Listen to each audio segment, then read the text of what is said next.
नमस्कार दोस्तों, आज हम जानेंगे करवा चौथ व्रत कथा संपूर्ण पाठ और उद्यापन विधि। आपसे अनुरोध है कि कथा सुनने से पहले कृपया इस चैनल को लाइक, शेयर, सब्सक्राइब करें।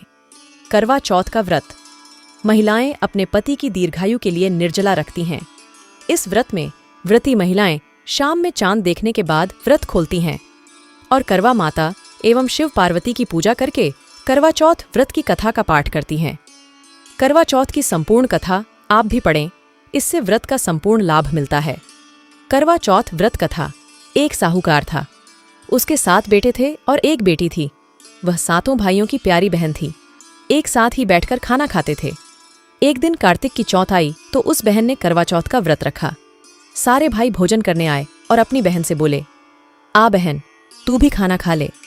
उनकी माँ बोली, आज ये खाना नहीं खाएगी, इसका करवा चौथ का व्रत है, जब चांद निकलेगा तभी खाना खाएगी। भाई अपनी बहन को भूखा प्यासा नहीं देख सके तो भाइयों ने छल कपट से जंगल में आग जलाकर छलनी में से नकली चांद दिखा दिया। तो वह अपनी भाभियों से बोली, चलो भाभी, चांद निकल आया है, अर्घ्य दे दो। तो उसकी भाभी बोली, ये तो तेरा चांद निकला है, हमारा तो रात को निकलेगा। ये सुनकर भाइयों के कहने से उसने चांद को अर्घ्य दे दिया और खाने बैठ गई।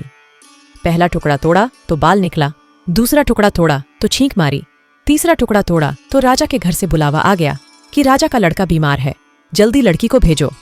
माँ ने लड़की के पहनने के लिए 3 बार संदूक खोला, तीनों बार सफेद कपड़े निकले।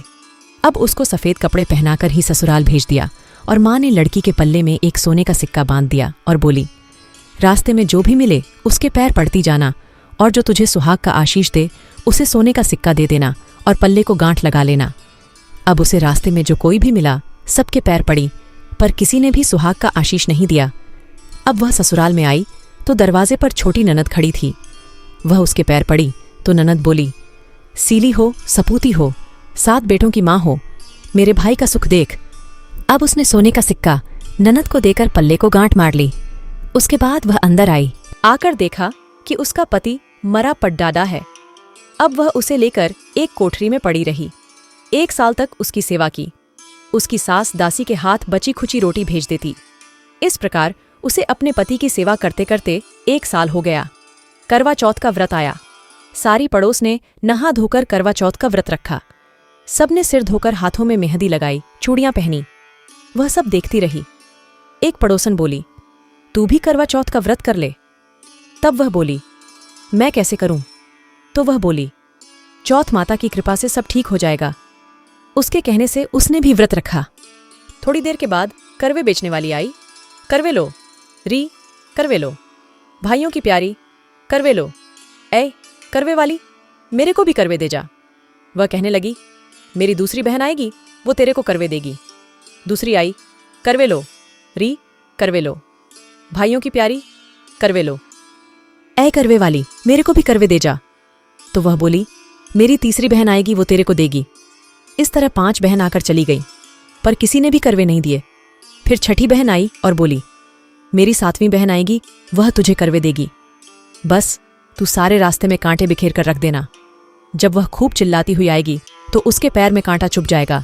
तब तू सुई लेकर बैठ जाना और उसका पैर पकड़कर छोड़ना मत, और उसके पैर का कांटा तुम निकाल देना तो वह तेरे को आशीर्वाद देगी। भाई जियो साईं जियो। जब वह तुझे आशीर्वाद देगी उससे करवे मांग लेना, तब वह तुझे करवे देकर जाएगी। फिर तू उजमन करना, जिससे तेरा पति अच्छा हो जाएगा। अब उसने वैसा ही किया। सारे रास्ते में कांटे बिछा दिए। जब वो करवे लेकर खूब चिल्लाती हुई आई तो उसके पैर में कांटा चुभ गया। उसने उसका पैर पकड़कर छोड़ा नहीं और उसके कांटे निकाल दिए। तो उसने आशीर्वाद दिया। तब वह बोली, जब तूने मुझे आशीर्वाद दिया है तो करवे भी देकर जा। तो वह बोली, तूने तो मुझे ठग लिया। ये कहकर उसने उसे करवे दे दिए। अब करवे लेकर उसने उजमन की तैयारी की। व्रत रखा। राजा का लड़का ठीक हो गया और बोला, मैं बहुत सोया। वह बोली, सोए नहीं, 12 महीने हो गए तेरी सेवा करते करते।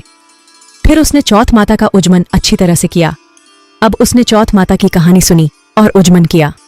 अब वे दोनों चौपड़े खेलने लग गए। इतने में उसकी दासी तेल और गुड़ की डली लेकर आ गई। दोनों को खेलते देखकर सासू से जाकर बोली, महलों में खूब रौनक है, तेरी बहू चौपड़ सार खेल रही है।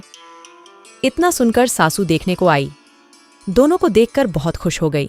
बहू ने सासू के पैर दबाए और सासू बोली, बहू सच सच बता, तूने क्या किया? उसने सारा हाल अपनी सासू को बताया तो राजा ने सारे शहर में ढिंढोरा पिटवाया कि अपने पति की जीवन सुरक्षा के लिए सब बहनें करवा चौथ का व्रत रखें। पहले करवे को अपने पीहर में जाकर उज्जमन करें। हे चौथ माता, जैसा राजा के लड़के को जीवन दान दिया वैसे सब किसी को देना।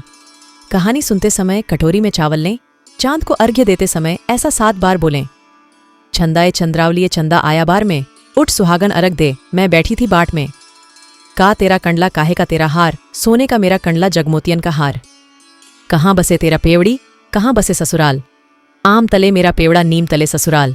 उज्जमन करने के लिए थाली में 13 जगह 4-4 पूड़ी और थोड़ा सा सीरा रख लें। उसके ऊपर एक साड़ी ब्लाउज और रुपये जितना चाह रख लें। उस थाली के चारों ओर रोली चावल से हाथ फेर कर अपनी जी के पांव लगाकर उन्हें दे दें। उसके बाद 13 ब्राह्मणों को भोजन कराएं और दक्षिणा देकर तथा बिंदी देकर विदा करें। धन्यवाद दोस्तों। अगर आपको यह वीडियो पसंद आया तो कृपया इसे लाइक शेयर सब्सक्राइब करें